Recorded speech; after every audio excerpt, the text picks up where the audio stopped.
buat kita nih. R Tidak ada R95. R95. Selamat Pater Incan, sebentar ya Pater. siang. Isen sebentar ya. Boleh? Oh, silakan R95. Mau tanya Romo ini. Ini kan tadi kan ada ini saudara-saudara dari Katolik ini tanya-tanya itu banyak sekali yang nanya. Saya mau tanya sesuatu aja Romo. Engkau Katolik atau Protestan? Saya Katolik, Romo. Kasih lilin doang, nggak ada pengorbanan apapun. Saya Katolik Romo. Saya mau tanya sesuatu saja. Yo, silakan. Ini mau tanya saja. Ini Protestan kan dia kan baru lahir. Kalau lebih dulu kan itu Kristen Ortodoks sama Kristen Katolik kan. Saya cuma mau nanya saja. Kenapa banyak orang Protestan itu, dan bukan seluruhnya sih, kayak 75%-nya lah, berbicara kalau agama Ortodoks dan Kristen itu kayak ajarannya tidak sesuai Alkitab lah. Jadi saya mau tanya, pada saat perang antara bangsa lain ingin mengambil tanah suci, Ortodoks dan Katolik Ada paket di depannya. mempertahankan tanah itu. Tapi kenapa Protestan yang baru muncul itu kayak mereka yang lebih tahu lah, kayak mereka yang kayak Kristen sejati lah, itu aja. Dulu mereka di mana? Sekarang baru muncul, baru mereka bilang, oh kami ini Kristen sejati itu. Saya mau tanya itu aja lah, berikan ini jawaban itu aja lah Romo. Terima kasih banyak Romo, sudah mau mendengarkan. Kalau mereka tidak ada pada zaman itu, saya mau jawab bagaimana? Oke, jadi dalam sejarah perang salib, teman-teman, sebenarnya perang salib itu penting sekali. Ada alasan dari semua, ada banyak beberapa alasan, tapi satu alasan adalah menjaga para peziarah ke tanah suci.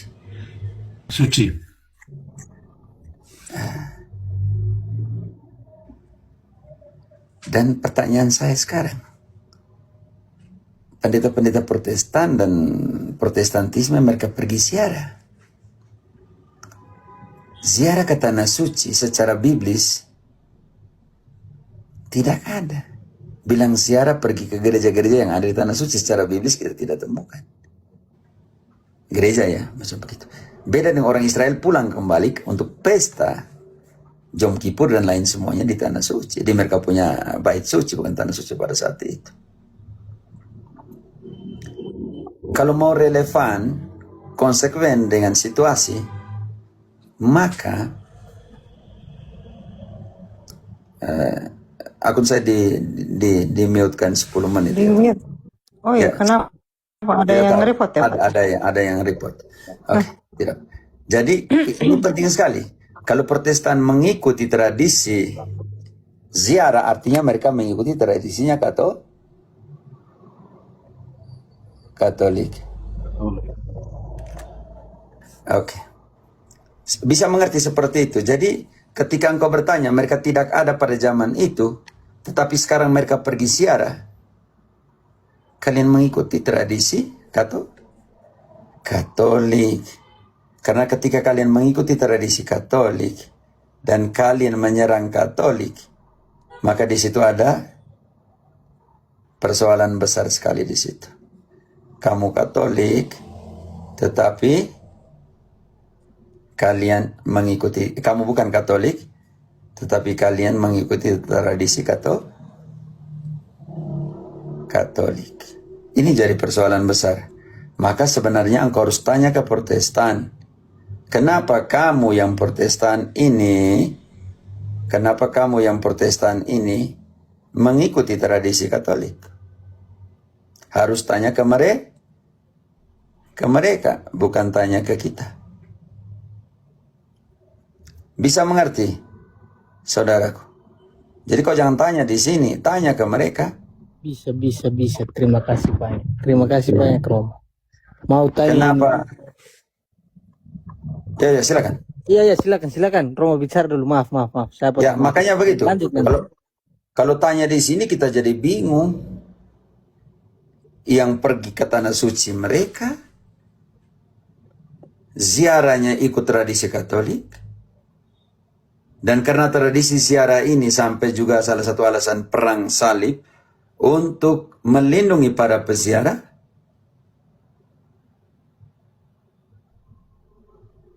Ini jadi persoalan besar. Oke?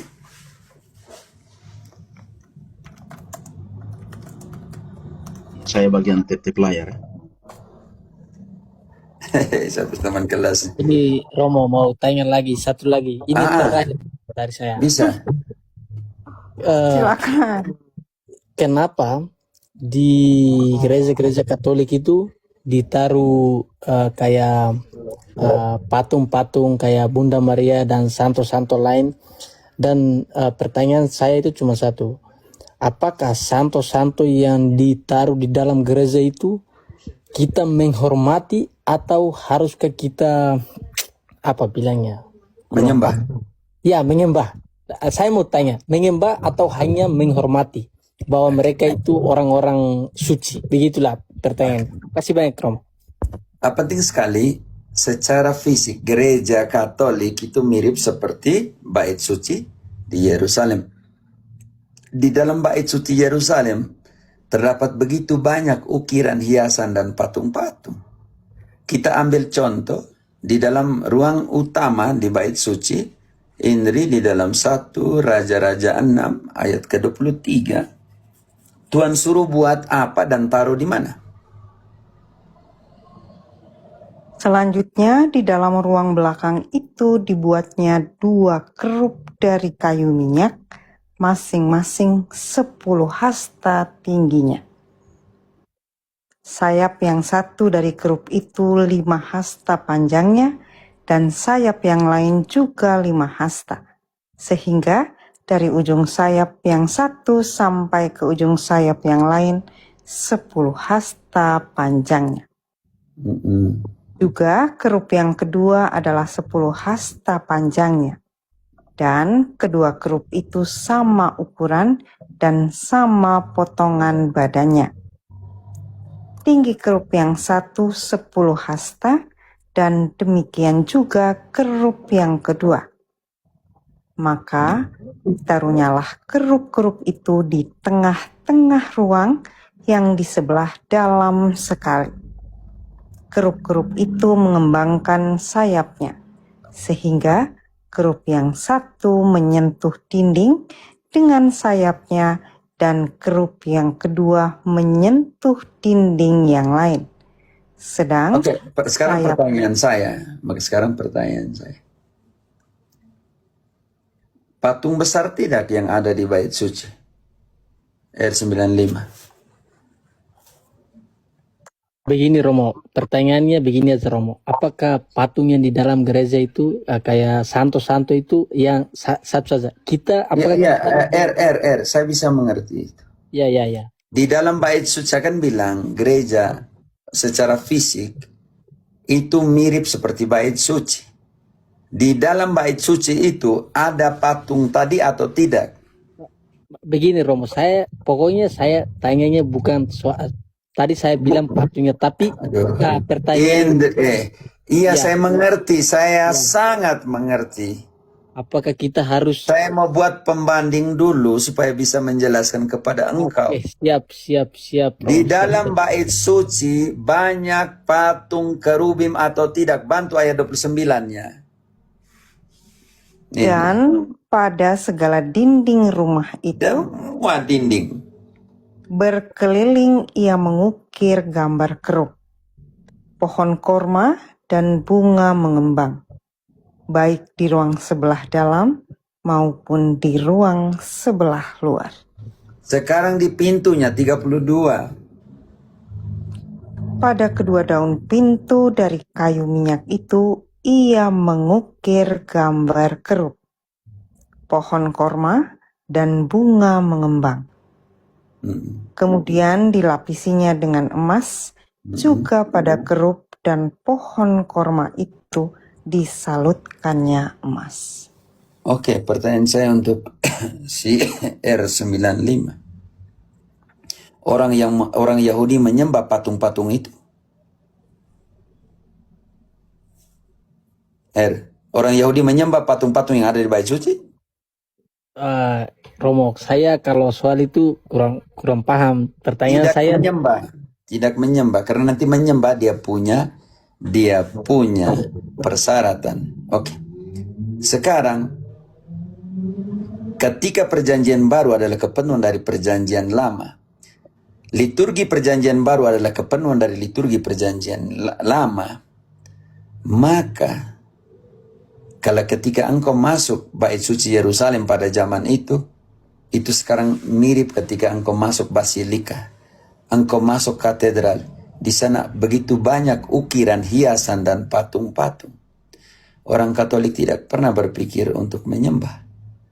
Karena ini yang kita namakan yaitu pituats atau teselem dalam konteks Ibrani, yaitu gambar representatif untuk urusan liturgi, atau yang kita namakan gambar representatif untuk urusan kultus, untuk kebutuhan kultus. Ornamen liturgis, terima kasih MC DiCaprio. Itu yang dimaksudkan seperti itu. Maka ketika melihat gambar patung dari orang-orang kudus itu, kita mengenang masa lalu mereka, mengenang perjuangan mereka, bukan menyembah. Karena menyembah harus punya 3 unsur, yaitu altar, korban, dan imam. Kita ambil contoh nih, di dalam Keluaran 32, ketika Musa ada di atas ayat 1-nya.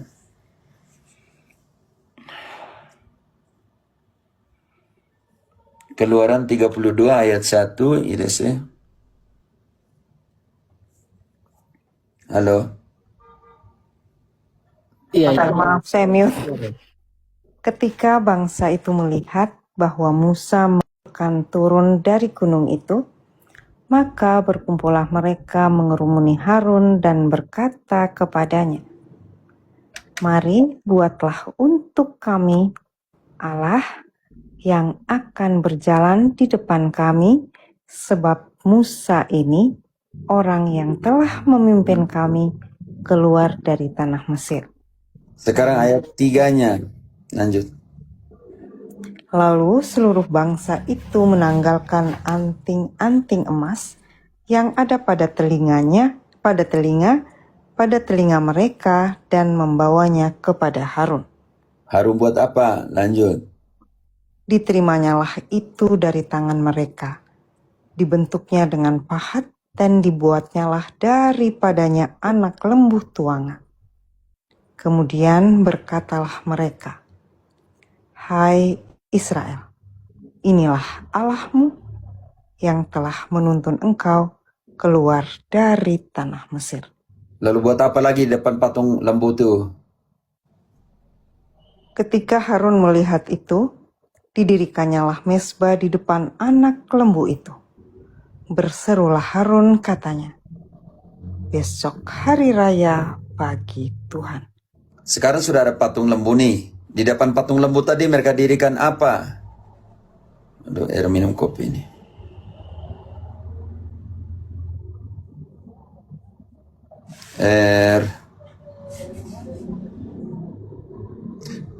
Sudah ada patung lembu nih.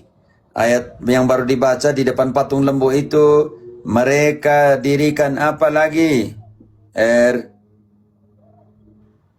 Mezbah. Tidak tahu dia dengar tidak. Dengar. Teruskan saja. Ya jawab, Tidak, jawab di depan lah. patung Kamu tadi, jawab. di depan patung itu orang Israel mendirikan apa? Kalau yang tadi dibacakan kakak yang di atas ya, Romo. Aduh, Ya, jangan nyimak. Engkau minum kopi, makanya engkau tidak Jangan nyimak. dengar. Ya, tadi ada ini chat masuk, jadi saya balas, lupa dengar itu. Baca kembali, di depan patung mereka dirikan apa, Idesya? Ketika Harun melihat itu, didirikannyalah mezbah di depan anak lembu itu. Oke, tahan di situ. Di depan patung mereka dirikan apa, Mesbulito Romo. Mesbah atau altar. Oke, lanjut. Hari berikutnya mereka buat apa di atas altar itu? Dan keesokan harinya, pagi-pagi, maka mereka mempersembahkan korban bakaran dan korban keselamatan. Sesudah itu duduklah bangsa itu untuk makan dan minum. Oke. Kemudian Ada patung lembu, ada altar, dan ada korban. Mereka sembeli korban di depan patung itu, di atas altar itu. Lalu mereka makan dagingnya. Ansosial ini sudah oke. Jadi teman-teman, untuk sendiri, engkau pernah lihat orang-orang Katolik buat altar di depan patung, lalu sembeli binatang dan makan dagingnya? Kalau di gereja modern belum lihat, tapi mungkin di masa lalu yang kurang tahu itu. Tidak pernah ada. Kau mulai akal, putar akal. Tidak ada. Tidak ada, tidak ada. Engkau pernah lihat seorang Katolik bunuh ayam di depan patung Bunda Maria, patung Santo Yosef, patung Orang Kudus? Tidak ada, tidak ada. Artinya itu bukan penyembahan. Ya, oke. Oke. Ya, ini Romo, terus ini mau tanya, ini terakhir Romo, ini terakhir, pertanyaan terakhir. Soal ini, kenapa ini dulu pada zaman-zaman kayak masih orang-orang tidak suka kepada Katolik, masih kayak anti Kristus itu banyak sekali. Kenapa pada saat itu kayak kita mau apa itu pengampunan dosa itu kenapa harus kita bayar? Kenapa harus kita bayar? Kau tunjukkan dulu data bahwa kita bayar dosanya. Di mana? Itu Romo dulu di zaman-zaman dahulu kan. Di mana? Tanya kita punya nenek moyang. Kita mau tanya. Lucifer, engkau yang lebih tua dari kami ini. Lucy, Amkae, engkau punya kakek oma Katolik. Katolik, Pater. Mereka pergi mengaku dosa, pergi bayar uang. Tidak, Pater. Gratis, Kau cuma-cuma. ambil informasi dari mana? Itu nih susah ya. Ini. Saya baca ya, sebentar, saya baca. Baca di mana? Tunggu dulu, kau Katolik kah? Bukan toh? Ya, dia mau ambil ini, pasti begini, mau ambil surat utang dosa itu dari Luther. Eron kem dulu. Bukan begini. Saya Katolik, cuman ini kan pertanyaan-pertanyaan yang biasa sering ditanyakan. Jadi saya hanya ingin mengetahui, mendalami itu saja. Tidak pernah ada surat utang dosa itu. Makanya saya tanya Om Lucifer, dia punya nenek moyang Kalau yang orang Katolik. Katolik betul, pasti jawabnya tidak ada, Pater. Kalau orang Katolik, siapapun yang tanya itu pasti di komal-komal, orang Katolik jawabnya nggak ada. Kalau yang sering saya dengar ya, suruh buktikan dengan data mana penjualan surat indulgensi itu. Coba engkau baca di mana itu? Coba saya mungkin data. Engkau sumbernya dulu. Dia sudah Sumbernya. kabur.